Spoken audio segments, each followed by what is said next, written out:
एक वक्त था जब राघव चड्ढा देश के युवाओं के सबसे पसंदीदा नेताओं में गिने जाते थे। संसद में उनकी स्पीच वायरल होती थी। कभी वो एयरपोर्ट पर बिकने वाले महंगे समोसे और खाने पीने की कीमतों का मुद्दा उठाते थे, कभी डिलीवरी बॉयज और गिग वर्कर्स के अधिकारों की बात करते थे, कभी महंगाई, टैक्स और आम आदमी की परेशानियों को लेकर सरकार से सीधे सवाल पूछते थे। लोग कहते थे, यार ये नेता अलग है, पढ़ा लिखा लड़का है, मुद्दों पर बात करता है। लेकिन राजनीति में लिए गए एक फैसले ने पूरी कहानी बदल दी। जब राघव चड्ढा ने आम आदमी पार्टी छोड़कर बीजेपी का दामन थामा तो सोशल मीडिया पर मीम्स की जो है बाढ़ आ गई। किसी ने उन्हें यू टर्न वाला नेता बोल दिया, किसी ने लिखा कि इनके सिद्धांत बदल गए हैं, तो किसी ने जो है एआई से बने वीडियो और एडिटेड तस्वीरें जो है शेयर करनी शुरू कर दी और यहीं से मामला अदालत तक पहुंच गया। राघव चड्ढा ने कहा कि ये सिर्फ राजनीतिक आलोचना नहीं बल्कि उन्हें बदनाम करने की सुनियोजित कोशिश है। उनका यह भी आरोप था कि कुछ कंटेंट फर्जी और मॉर्फ्ड बाय एआई जनरेटेड तथा पैसे देकर भी फैलाया गया है।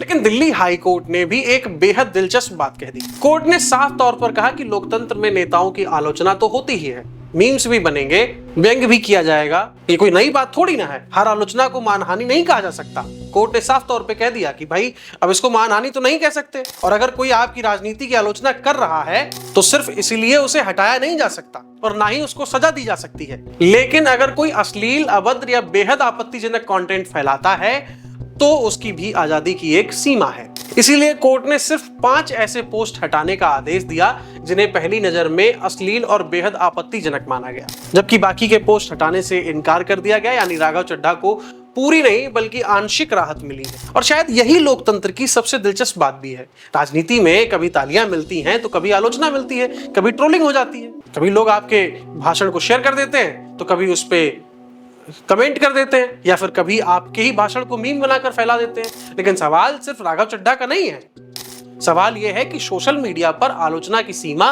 कहां खत्म होती है और मानहानि की शुरुआत कहां से होती है। क्या कोर्ट का फैसला अभिव्यक्ति की आजादी और किसी व्यक्ति की प्रतिष्ठा दोनों के बीच सही संतुलन बनाता है? कमेंट में अपनी राय जरूर बताएं। फिलहाल के लिए इतना ही। आप देख रहे थे न्यूज फीड और मैं शिवम यादव हूं आपके साथ। धन्यवाद।